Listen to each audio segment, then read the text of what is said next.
പല തരത്തിലും ഏറി കയറുന്ന ആൾക്കാർ നിങ്ങൾ കണ്ടിട്ടുണ്ടാകും അല്ലെ? പക്ഷെ ഫുഡ് കഴിച്ചിട്ട് ഏറി കയറി ആരെങ്കിലും നിങ്ങൾ കണ്ടിട്ടുണ്ടോ? എന്നാ അങ്ങനെ ഒരാളുണ്ട്. മറ്റാരുമല്ല, നമ്മുടെ സ്വന്തം കല്യാണി ചേച്ചി.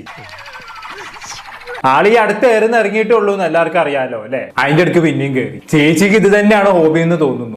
തമ്പി കീഴ ഇറങ്ങ്, തമ്പി കീഴ ഇറങ്ങപ്പാ, പ്ലീസ് കീഴ ഇറങ്ങപ്പാ.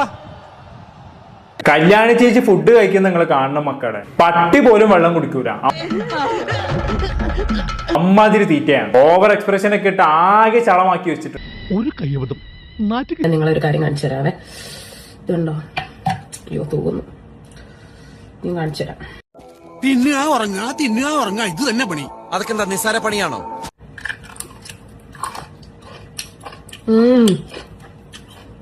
കറുമുറ സൗണ്ട് കണ്ടോ? ഇതിന്റെ മണം മതി ചോറിന്.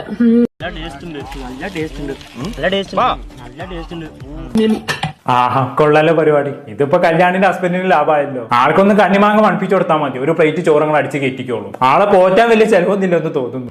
നിന്നോട് പറഞ്ഞത് ആരും പറഞ്ഞല്ല, ഞാൻ ചുമ്മാ ഊഹിച്ചതാ.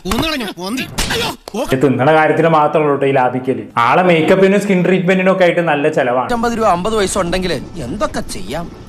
1450 രൂപ 50 വയസ്സുണ്ടെങ്കിൽ എന്തോ ഒരു ഏത്തപ്പഴം വാങ്ങിച്ച് പുഴുങ്ങി തിന്നാം. എന്താട്ടാ? ആ വേറെ കറികളൊന്നുമില്ല, മീൻതലയും അച്ചാറും. സന്തോഷം. അതുകൊണ്ട് ഇപ്പൊ എന്താ? അല്ല ഒന്നുമില്ല. കഴിച്ച് മക്കം കഴിക്കാം. കറി ഉണ്ടാക്കി വെച്ചിട്ടുണ്ടായിരുന്നു. നല്ല പച്ച താരയായിരുന്നു കേട്ടോ, ചൂണ്ടയിട്ട് പിടിച്ചത്. അങ്ങനെ ഞാൻ അതും കൂടെ ഒഴിച്ചിട്ട് ദാണ്ട് ഇങ്ങനെ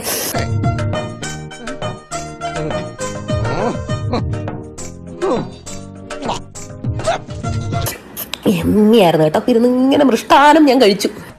നിന്റെ ഈ തൊട്ടിത്തരം കണ്ടിട്ട് എനിക്ക് അങ്ങോട്ട് സഹിക്കാൻ പറ്റും. ജനിച്ചിട്ട് ആദ്യമായിട്ടാണ് ചോറും കറിയൊക്കെ കാണുന്നത് തോന്നുന്നു. അമ്മാതിരി കാട്ടിക്കൂട്ടലല്ലേ.